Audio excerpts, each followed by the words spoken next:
নমস্কাৰ মোৰ বন্ধু বান্ধৱীসকল। আজি হ'ল মোৰ মুৰ্গীৰ বয়স 25 দিন। চাওক 25 দিনত কেনেকুৱা হৈছে। ইহঁতকো মই একো বৰ্তমান খাব দিয়া নাই মেডিচিন।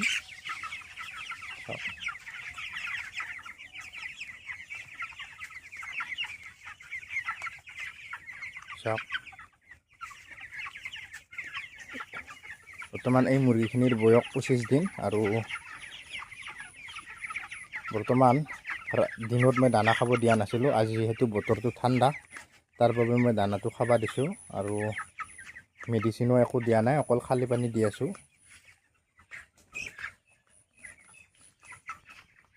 আজিৰ ভিডিঅ'টো এইখিনিয়ে। যদি কিবা ক'ব লগা থাকে আপোনালোকে কমেণ্ট কৰি জনাব। আপোনালোকৰ কমেণ্টৰ মতে মই ভিডিঅ' বনাই দিয়ে আছোঁ। যদি কিছুমানৰ কমেণ্টৰ মতে কিবা ৰহি গৈছে আপোনালোকে জনাব।